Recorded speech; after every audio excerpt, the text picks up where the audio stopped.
নমস্কার, দেখছেন tribe TV Bangla. আপনাদের সাথে রয়েছে আমি অনন্যা। আর আজ আমাদের সাথে ট্রাইব টিভি বাংলার স্টুডিওতে রয়েছেন রায়গঞ্জের বিধায়ক কৃষ্ণ কল্যাণী। কৃষ্ণ কল্যাণী যিনি একাধারে শিল্পপতি, অন্যদিকে তিনি রাজনীতিবিদ, যাকে ঘিরে মানুষের মনে হাজারো প্রশ্ন। তার রাজনীতিতে যোগদান হোক কিংবা দল বদল, সেই নিয়ে মানুষের মনে প্রশ্নের শেষ নেই। আর মানুষের হয়ে মানুষের প্রশ্ন করা আমাদের কর্তব্য। ট্রাইব টিভি বাংলা আপনাকে জানায় শারদীয়ার অনেক অনেক শুভেচ্ছা। আপনাকে অনেক অনেক শুভেচ্ছা।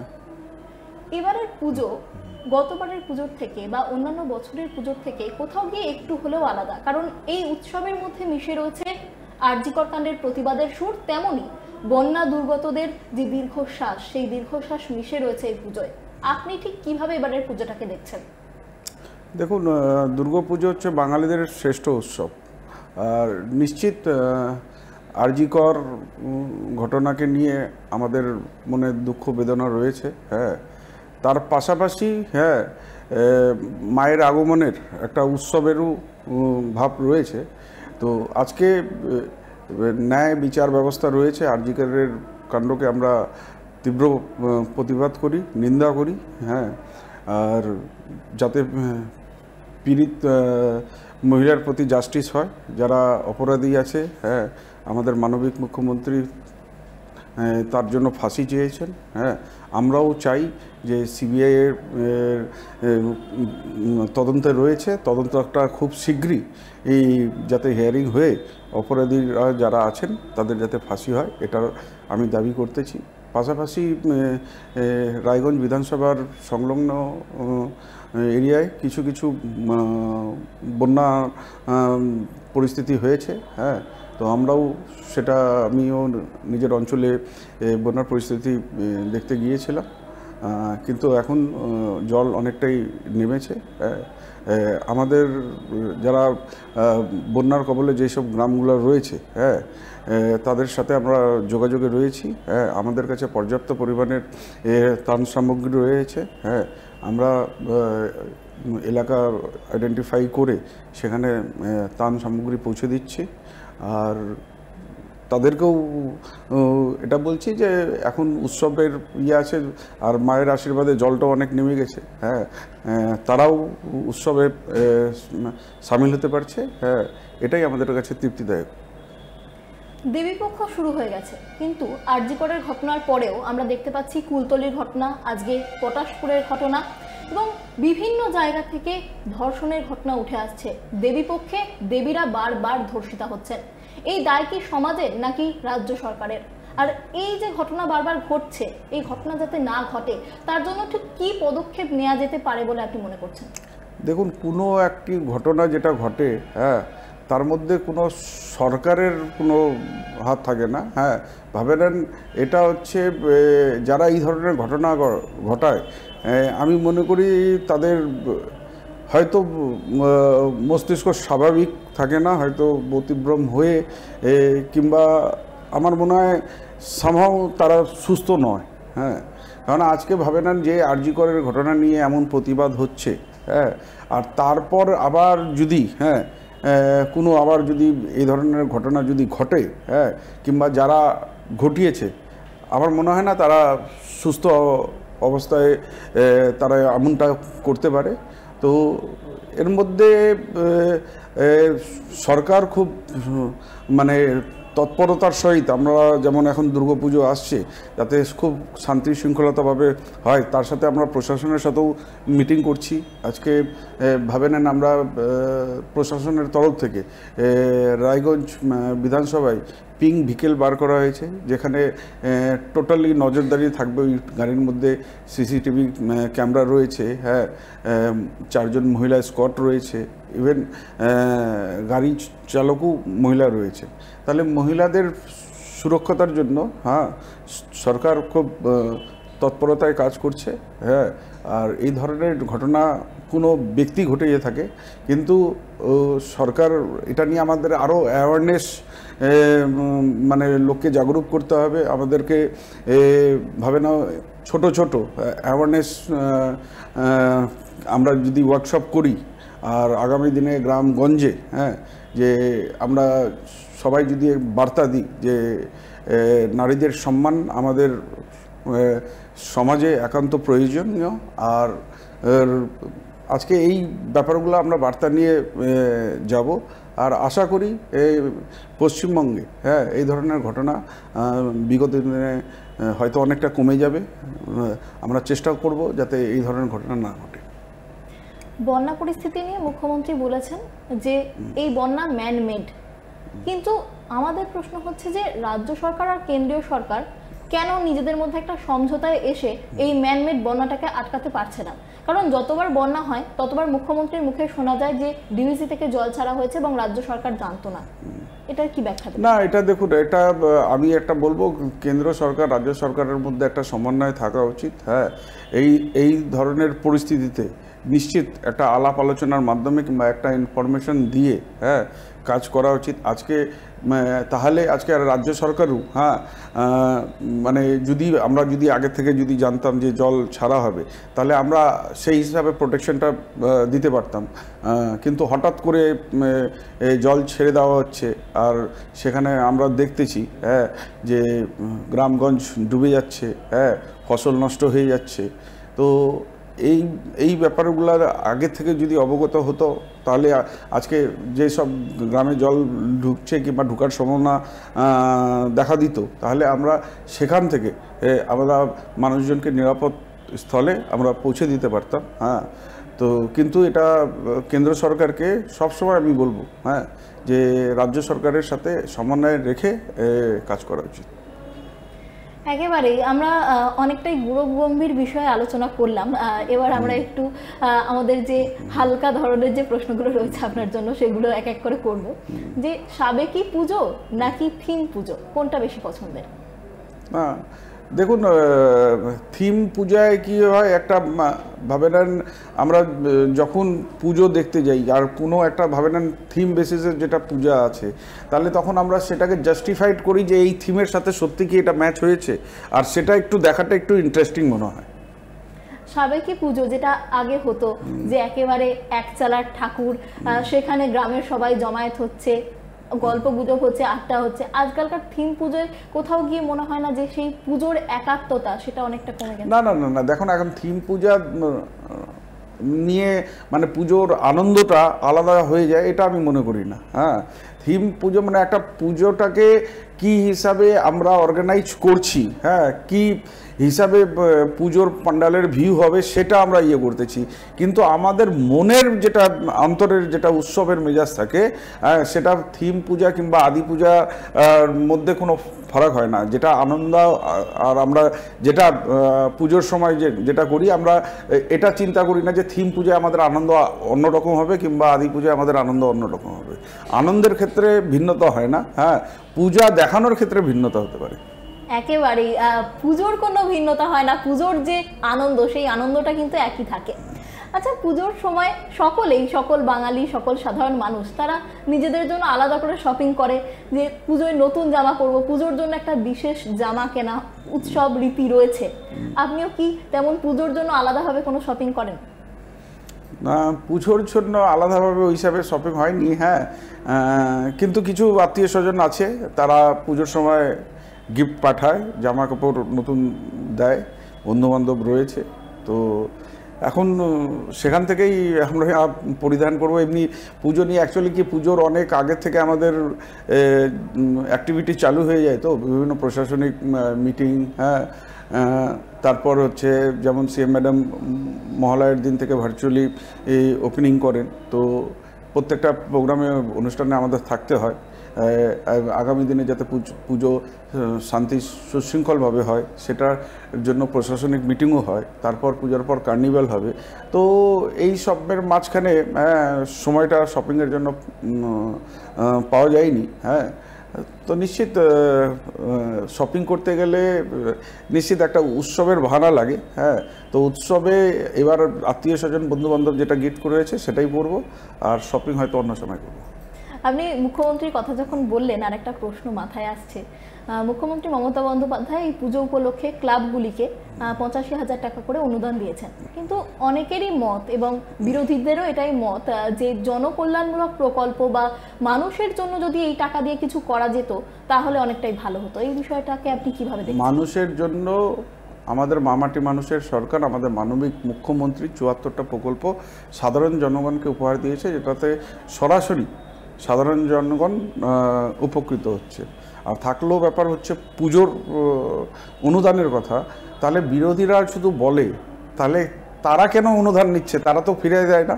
আজকে 85,000 টাকা এই বছর দেওয়া হচ্ছে, সামনের বছর থেকে মুখ্যমন্ত্রী ঘোষণা করেছেন 1 লক্ষ টাকা করে হবে। তাহলে বিরোধীরা যারা বলছেন, হ্যাঁ, তাদেরই ক্লাব এই অনুদানগুলো নিচ্ছে। মানে ক্যামেরার সামনে কিছু আলাদা বলেন, আর বাস্তবিকতায় কিন্তু বলা আর কর্ণীর মধ্যে অনেকটাই ফারাক রয়েছে। আগে তারা ত্যাগ করা শিখুক, তারপর বড় বড় ডায়লগ যদি বলেন আমরা নিশ্চিত শুনি।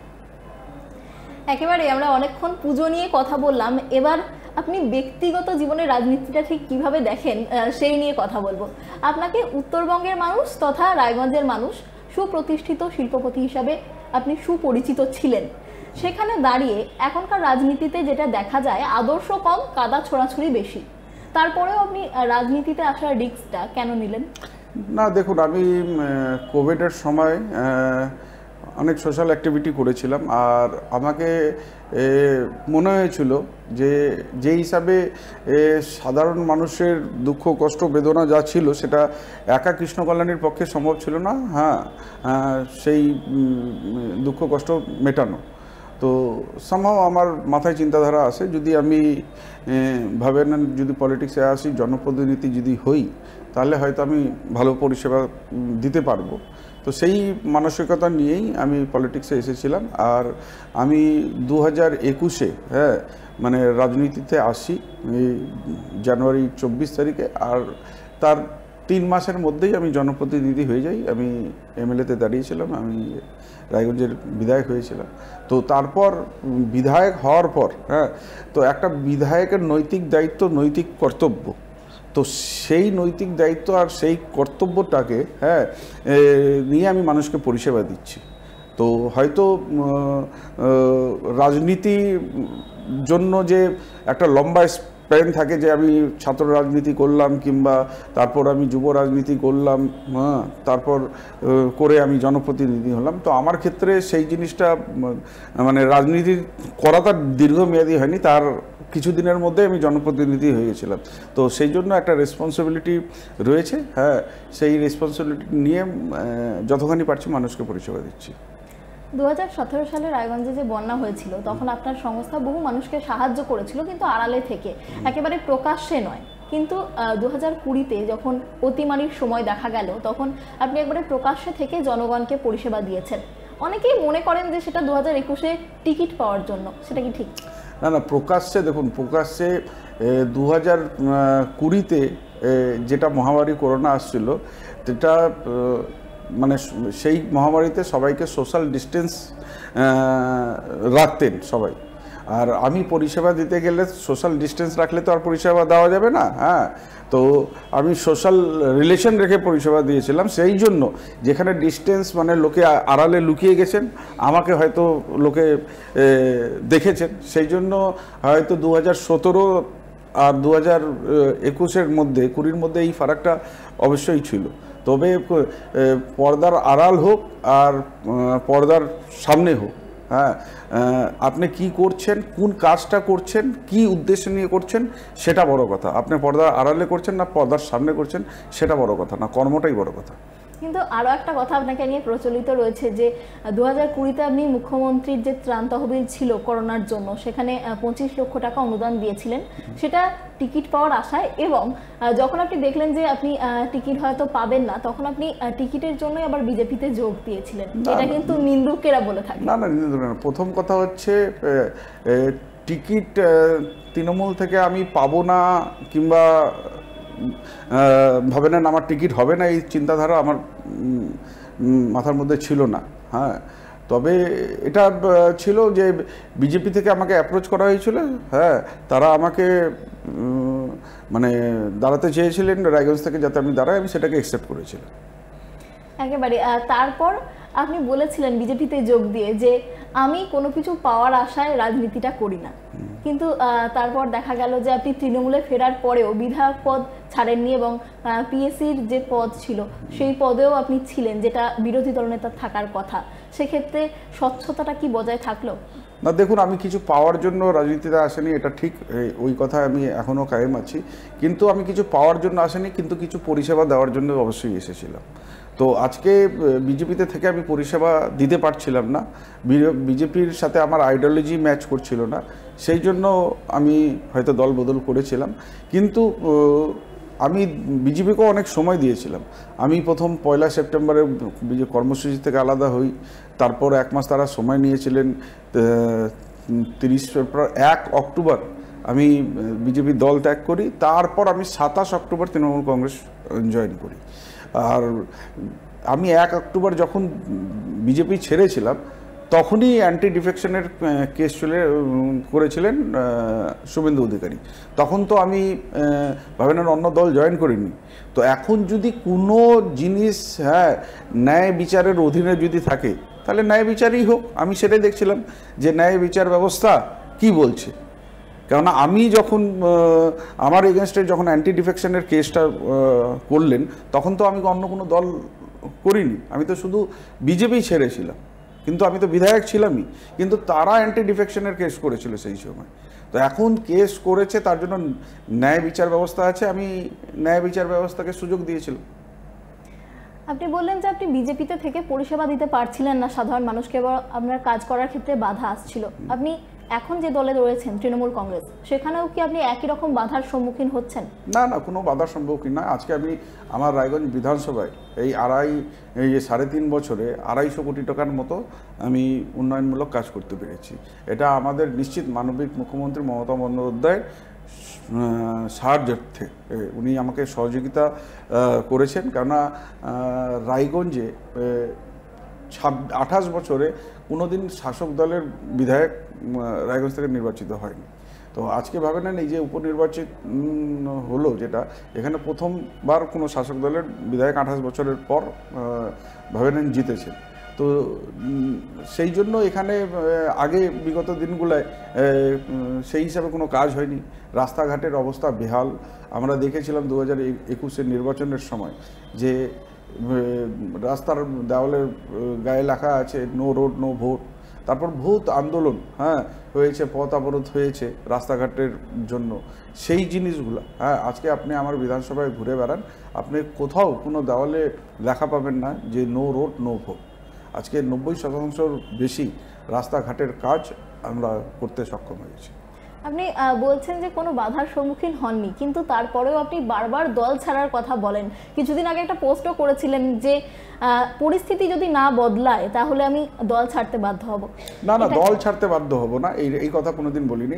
কৃষ্ণ কল্যাণী যতদিন বেঁচে আছে ততদিন তৃণমূল কংগ্রেসের সাথে রয়েছে। আমি বলেছিলাম রাজনীতি ছাড়, রাজনীতি না না না না না, রাজনীতি ছাড়া আর দল ছাড়া ইয়ে হয় না। রাজনীতি করবো না, হয়তো একটা সিস্টেমে মানুষ কাজ করে, হয়তো কোনো একটা মিসআন্ডারস্ট্যান্ডিং হয়েছিল, হ্যাঁ, তার জন্য হয়তো আমি একটু হার্ট হয়েছিলাম, সেই জন্য পোস্টটা করেছিলাম। মিসআন্ডারস্ট্যান্ডিং ক্লিয়ার হয়ে গেল, সেই পোস্টটাকেও আমি তারপর ডিলিট করে দিয়েছিলাম। হ্যাঁ, এখন মানুষের জন্য পরিষেবা দেওয়াটাই আমার আগামী দিনের লক্ষ্য। সেই পোস্টটা কি একেবারে অভিমান থেকে? না না, অভিমান। দেখুন, একটা মিসআন্ডারস্ট্যান্ডিংয়ে রাগ অনুরাগ হতে পারে। আমরা হিউম্যান বিইং, আমাদের মধ্যে একটা সেন্টিমেন্ট ইমোশন রয়েছে, হ্যাঁ, এটা অস্বীকার করা যায় না। হ্যাঁ, তো সামহাও কোনো একটা মিসআন্ডারস্ট্যান্ডিংয়ের জন্য হয়তো রাগ অনুরাগটা একটু বেশি হয়েছিল, পরে সেটা ক্লিয়ারিফাই হলো, রেকটিফাই হলো, আর সেই জন্য আমাদের রাগ অনুরাগও আমার সরে গেল, আর সেই জন্য পোস্টটাকেও ডিলিট করলাম। আপনি নিজেই একটু আগে বলছিলেন যে 28 বছর পর রায়গঞ্জে আবার তৃণমূলের কোনো বিধায়ক জয়ী হয়েছে। প্রথমবারই আমি, দেখুন, রায়গঞ্জে বিজেপি থেকেও প্রথম বিজেপির বিধায়ক, আর আমি রায়গঞ্জ থেকে প্রথম তৃণমূল কংগ্রেসের বিধায়ক। হ্যাঁ, এত বছর পর আপনি তৃণমূল কংগ্রেসকে একটা জয় এনে দিয়েছেন।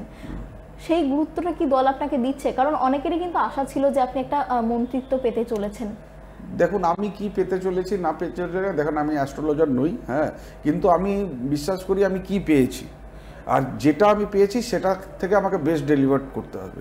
তো আমি একজন বিধায়ক, আমি বিধায়ক হিসাবে রায়গঞ্জবাসীকে যাতে আমার বেস্ট ডেলিভার করতে পারি, এটাই আমার লক্ষ্য।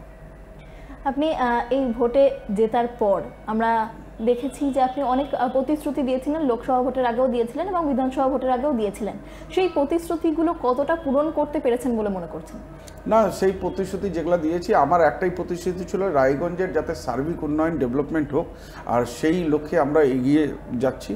অনেক ভাবেনান উন্নয়নমূলক কাজ রায়গঞ্জের হচ্ছে। হ্যাঁ, ইতিমধ্যে ভাবেনান আরবান ডেভেলপমেন্ট থেকে আমরা 8 কোটি টাকার উপর ফান্ড আমি রায়গঞ্জ মিউনিসিপ্যালিটিতে নিয়ে আসতে পেরেছি। এনবিডির থেকে নিয়ার অ্যাবাউট 8 কোটি টাকার আমাদের প্রান্তিক গ্রাম অঞ্চলের রাস্তাঘাট নির্মাণ হচ্ছে। তো তারপর হচ্ছে আমাদের যেটা লক্ষ্য 2025-এর মধ্যে বাড়ি বাড়ি পানীয় জলের ব্যবস্থা, কানেকশন, সেদিকটাও আমরা অনেকটা এগিয়েছি। আমার রায়গঞ্জ বিধানসভায় আমার কাছে যেটা ডেটা রয়েছে, হ্যাঁ, যেটা আমরা 40% কাজ আমরা এখন পর্যন্ত করে নিয়েছি। আর আশা করে যাই যে কাজগুলো যে দ্রুতগতিতে চলছে তাতে আমরা 100% পানীয় জলের বাড়ি বাড়ি কানেকশন আমরা 2025-এর মধ্যে করে নিতে পারব। একেবারেই। আর একটা বিষয় আমি এখানে তুলে ধরতে চাইবো যে লোকসভা ভোটের পর আমরা দেখেছিলাম যে আপনার দলের মধ্যে আপনাকে নিয়ে কিছু সমস্যা তৈরি হয়েছিল, একটা অন্তর্দ্বন্দ্বের মতো বিষয় উঠে এসেছিল এবং পাশাপাশি আপনার দলে অনেকে আপনাকে দাম্ভিক, অহংকারী বলে থাকে। এই বিষয়গুলোকে কিভাবে সামলে নিয়ে সকলকে একসাথে নিয়ে কাজ করেন? না, সবাইকে নিয়ে দেখুন, নিশ্চিত আজকে কোনো কিছু, হ্যাঁ, ভুল হলে পরে ঠেকে গেলে তার থেকে শেখা যায়। তো নিশ্চিত লোকসভা নির্বাচনের লড়াইয়ের ক্ষেত্রে আমাদের মধ্যে কিছু ঘাটতি কামতি ছিল, হ্যাঁ, সেটাকে আমরা উপনির্বাচনে রেকটিফাই করে, হ্যাঁ, একটা রণনীতি তৈরি করে, হ্যাঁ, আমরা রাজনীতির ময়দানে নেমেছিলাম আর সবাই ঐক্যবদ্ধতার সাথে আমরা নির্বাচন লড়েছিলাম। তো তার ফলস্বরূপ হিসাবে আপনারা দেখলেন যে 50,077 ভোটে রায়গঞ্জ উপনির্বাচনে আমি জয়ী হয়েছি। আমরা দেখেছিলাম যে আপনার যে ব্যবসায়িক সংস্থা সেখানে আইটি এবং ইডি রেড হয়েছিল এবং স্বাভাবিকভাবে মানুষ যেটা মনে করে যে আইটি রেড তখনই হয় যখন কারোর কাছে আয় বহির্ভূত সম্পদ থাকে। তো সেক্ষেত্রে আইটি বা ইডি রেডটা যে হয়েছিল সেটা কি আপনার যে ভাবমূর্তি সেটা গিয়ে কোথাও একটু ক্ষুণ্ণ করেছে? না না, প্রথম কথা আপনাকে রেকটিফাই করি, আমার এখানে আইটি সার্চ অ্যান্ড সিজার হয়েছিল, হ্যাঁ, ইডির কোনো কানেকশন ছিল না। তো তবে এটা এই আইটিটা কেন হলো, কিসের জন্য হলো, এটা তো আমরা সকলে জানি। আমাকে তো বিধানসভার মধ্যে বিরোধী দলনেতা লোডশেডিং অধিকারী, হ্যাঁ, আমাকে মানে ইয়ে করেছিলেন, চ্যালেঞ্জ করেছিলেন, হ্যাঁ, যে ধমকিও দিয়েছিলেন যে তোমার ওখানে ইনকাম ট্যাক্স পাঠাবো, ইডি পাঠাবো। তো আমি ওনাকে বলেছিলাম আপনার যত ক্ষমতা, যত এজেন্সি আছে, হ্যাঁ, আপনি সব পাঠিয়ে দেন, আমি কৃষ্ণকল্যাণী মোকাবিলা করার জন্য প্রস্তুত রয়েছি। তো ইনকাম ট্যাক্স এসেছিলো, ওনাদেরকে ওয়েলকাম করেছিলাম আর ওনারা এসেছিলেন, তারপর ওনাদেরকে খুব ভালোভাবে করে বাই বাইও করে দিয়েছিলাম। বাংলার রাজনীতিতে আমরা দেখেছি যে সিদ্ধার্থ শঙ্কর রায়ের আমল গিয়েছে, তারপর জ্যোতি বসুর আমল, তারপর 2011 থেকে চলছে মমতা বন্দ্যোপাধ্যায় তৃণমূল কংগ্রেসের সরকার। তখনকার রাজনীতি এখনকার রাজনীতি কি তফাৎ দেখতে পাচ্ছেন? না, তখনকার রাজনীতি আর এখনকার রাজনীতিরও অনেক ফারাক রয়েছে। আপনারা এখন রাস্তাঘাটে যদি হাঁটেন, হ্যাঁ, ঘোরেন, তাহলে আপনারা দেখতে পারবেন কোথাও কন্যাশ্রীর ব্যানার লাগিয়ে আছে, কোথাও আপনারা দেখবেন সবুজ সাথীর ব্যানার লেগে আছে, কোথাও আপনারা দেখবেন ঐক্যশ্রীর ব্যানার লাগিয়ে আছে, কোথাও লক্ষ্মীর ভাণ্ডার লেগে আছে। তো বিভিন্ন সরকারের যেটা জনহিতকারী প্রকল্প, সেই প্রকল্পর ব্যানার রাস্তাঘাটে আপনারা দেখবেন যে আছে। 74টা প্রকল্প রয়েছে, ওই অ্যাকর্ডিং টু সেই প্রচারগুলো আমরা দেখি। কিন্তু 2011-র আগে 34 বছর বামেরা যখন শাসন করেছিলেন তখন শুধু একটাই আমরা ব্যানার দেখতাম, এই যে একটা মানে সাদা কালো ছবি, তার মধ্যে অসংখ্য লোকের মাথা, তার মাঝখান থেকে একটা লাল পতাকা বেরিয়ে আছে, আর তারপর লেখা থাকতো মার্ক্সবাদী লেনিন পার্টি অফ ইন্ডিয়া। তো আজকে তাদের কাছে কোনো প্রকল্প ছিল না। এটা আমাদের মানবিক মুখ্যমন্ত্রী মমতা বন্দ্যোপাধ্যায়ের অবদান। আজকে যে ৭৪টা প্রকল্প তিনি পশ্চিমবঙ্গবাসীকে উপহার দিয়েছেন, এটাই ডিফারেন্স বাম জামানার সাথে এই তৃণমূল জামানা। কিন্তু আগেকার যে রাজনীতি সেখানে দেখা যেত যে মানুষজন তাদের আদর্শ নিয়ে রাজনীতি করছেন, আর এখনকার রাজনীতিতে যেটা দেখা যাচ্ছে, রাজনীতিতে আসার পরে সেটা যে দলেরই হোক না কেন, তারা বড় বড় বাড়ি হাঁকিয়ে ফেলছে, গাড়ি কিনে ফেলছে, একটা বিশাল প্রতিপত্তি দেখা যাচ্ছে তাদের। তাহলে কি মানুষ এই রাজনীতিটাকে নেশা হিসাবে না নিয়ে পেশা হিসাবে নিচ্ছে? না না, নেশা আর পেশা দেখুন, হ্যাঁ, কে কেমন কোনো একটা ব্যক্তি যদি ভাবে নেন কোনো কারাপশানে যদি জড়িত হলো, তার মানে এটা নয় যে কোনো সব ওই পলিটিক্যাল দলটাই জড়া হয়ে গেলো। মানে কারাপশান একজন ব্যক্তি করে, হ্যাঁ, কোনো পার্টি করে না, ঠিক আছে? তো মেবি হ্যাঁ যে কোনো ব্যক্তির ইয়ে হয়েছিল। তবে এখন আমরা একটা জিনিস দেখেছি, যবে থেকে কেন্দ্রে বিজেপি সরকার এসেছে, তো এখানে আমরা দেখি বিজেপি একটা ওদের টেন্ডেন্সি আছে যে শোধ প্রতিশোধের রাজনীতি। আপনি বিগত ভাবে নেন বিজেপির সময়কালীন আপনারা দেখুন ২০১৪ থেকে হ্যাঁ ২০২৪ এখন, হ্যাঁ, এই ১০ বছরে যতগুলা ভাবে নেন বিজেপি বিরোধী রাজ্যগুলো যেগুলো রয়েছে, যেখানে বিজেপির শাসন নেই, হ্যাঁ, অন্য পলিটিক্যাল পার্টির শাসন রয়েছে, হ্যাঁ, সে রাজ্যগুলিতে ইডি, ইনকাম ট্যাক্স, সিবিআই, হ্যাঁ, আইটি, হ্যাঁ, সব জায়গায় যাচ্ছে। একটা আপনি বলেন যেগুলো বিজেপি চালিত রাজ্য আছে, এক জায়গায় কি এই এজেন্সিগুলো গিয়েছে? আজকে বিরোধী যারা ছিল, আজকে চন্দ্রবাবু নাইডু, ঠিক আছে, ওনার ওখানে গেল, আপনি কেজরিওয়াল জি ওনার ওখানে গেল, মানে আপনি দেখুন। তারপর হচ্ছে উনি প্রথমে বললেন চন্দ্রবাবু নাইডু কারাপ্টেড এজেন্সি গিয়েছে, আর তারপর চন্দ্রবাবু নাইডুর সমর্থনে এখন সরকার চলছে। মানে ইনারা একটা রাজনীতি যেটা করছেন ওয়াশিং মেশিন নিয়ে করতেছেন। আপনি বলতে চাইছেন যে এই কেন্দ্রীয় সংস্থাগুলোকে একেবারে হাতিয়ার হিসেবে, হ্যাঁ, ওয়াশিং মেশিন, যে ইনাদের দলের সাথে যুক্ত হবে, হ্যাঁ, ওয়াশিং মেশিনে ঢুকে গেল, সে কালোটা সাদা হয়ে গেল। কিন্তু আমি যদি বাংলার কথা বলি, বাংলাতে যে সমস্ত জায়গায় ইডি, সিবিআই তদন্ত হয়েছে, সেই সমস্ত জায়গাতে কি সত্যি দুর্নীতি নেই? দুর্নীতি হতে পারে, আজকে ভাবেন দুর্নীতি, আজকে আমরা দেখলাম যেখানে যেখানে হ্যাঁ ইডি আর ইয়ে হয়েছে, সেখান থেকে এখন ভাবেন আজকে অনুবন্ধ মণ্ডল আপনার উদাহরণ হিসাবে আমরা বলতে পারি। আজকে মানে উনি দীর্ঘদিন জেলে ছিলেন, হ্যাঁ, ওনার এগেনস্টে এলিগেশন ছিল, এলিগেশন যে কারোর এগেনস্টে দেওয়া যেতে পারে, কিন্তু এটা তো প্রুভ করতে হবে। তাহলে ১.৫ বছর উনি থাকার পরও কেন ইডি কিংবা সিবিআই ওনার এগেনস্টে প্রমাণ দিতে পারলেন না? তাহলে ওনাকে কেন ওনার জমানত হল? তো আজকে দেখুন, একটা হচ্ছে এলিগেশন দেওয়া, একটা হচ্ছে দোষী সাবিত হওয়া, দুটার মধ্যে ফারাক আছে। আজকে ভাবে নেন মিডিয়ার জামানা রয়েছে, একটা জিনিসকে আমরা বড় করে দেখাচ্ছি, হয়তো একটা ঘটনাকে 10টা চ্যানেল দেখাচ্ছে, আর অনেক ঘটনা আছে যেটাকে হয়তো অন্য চ্যানেল দেখা না, যেটা হয়তো এত লাইমলাইটে আসে না, ফোকাস আসে না। আজকে আপনারা কেন্দ্র সরকারের এগেনস্টে কিষাণ আন্দোলন কটা চ্যানেল দেখাচ্ছে? 5 লক্ষর উপরের লোক, হ্যাঁ, আন্দোলন করছে, দীর্ঘ ভাবেন 1.5 বছর 2 বছর হয়ে গেল, কিন্তু ওই আন্দোলনকে লুকানো হলো, দেখানো হলো না। তো এমন অনেক কিছু আছে, হ্যাঁ, যে হয়তো গদি মিডিয়া এখন আমরা বলতে বাধ্য হচ্ছি, অনেক মিডিয়া মানে মোদিজির ইশারায় কাজ করে। তো এখন সেটাই আমি বলছি, একটা যেটা আমরা দেখি, সব যেটা দেখছি সেটা সবগুলো সত্যি হয়। কিন্তু বাংলাতে তো আন্দোলন চলছে, জুনিয়র চিকিৎসকদের আন্দোলন চলছে, এবং গতকাল থেকে অনশনও শুরু করেছেন তারা তাদের যে দাবিতে। তাহলে সেখানে বাংলাও তো একই জায়গায় রয়েছে। না, তাদের দাবিটা কি? আমাদের হচ্ছে কোশ্চেন হচ্ছে, প্রথম দাবি যেটা আমাদের মাননীয় মুখ্যমন্ত্রী করছেন, অপরাধীদের ফাঁসি হওয়া উচিত। তারপর ওনাদের সাথে বসা হলো, 2-3 বার ওনাদের সাথে বসার চেষ্টা করা হয়েছিল, ওনারা বসেননি, লাস্ট মোমেন্টে ওনারা বসলেন। নিরাপত্তার একটা দাবি রেখেছিলেন, জুনিয়র ডাক্তাররা বসলেন, ওনারা যেগুলা 5টা দাবি দিয়েছিলেন সবগুলোই তো মানা হয়েছিল। তারপর ওনাদের যদি আরও কিছু দাবি থাকতো তাহলে ওই মিটিংয়ে ওনারা রাখতে পারতেন। মানে একটা দাবি মেনে নেওয়া হলো, তারপর আবার বসবো, আবার আরেকটা দাবি দিব। তো এটা দাবি না, এটা এখন মানে কিছু ডাক্তাররা করতেছেন। আমার মনে হয় এটার মধ্যে কোনো রাজনৈতিক দলের ইন্ধন আছে, হ্যাঁ। তার জন্য নিজের ভাবে নেন স্বার্থসিদ্ধির জন্য এটাকে জারিয়া করতেছেন। আমি তবে একটাই কথা বলতে চাই, হ্যাঁ, আরজি করের যে ঘটনাটা ঘটেছে সেটা নিন্দনীয়, আমরা প্রতিবাদ করি, ধিক্কার জানাই।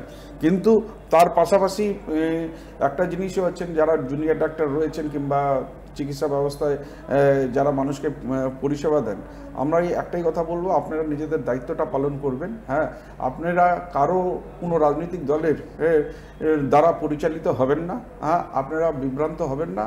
আপনাদের কাছে আমার হাত জোর করে এটাই আছে, আপনাদের চিকিৎসা ব্যবস্থার জন্য, হ্যাঁ, আমাদের বহু মানুষ, হ্যাঁ, আপনাদের উপর ডিপেন্ড করে। তো আপনারা আপনাদের নৈতিক দায়িত্বটা আপনারা পালন করবেন। হ্যাঁ, কোনো রাজনৈতিক দলের দ্বারা আপনারা পরিচালিত হবেন না।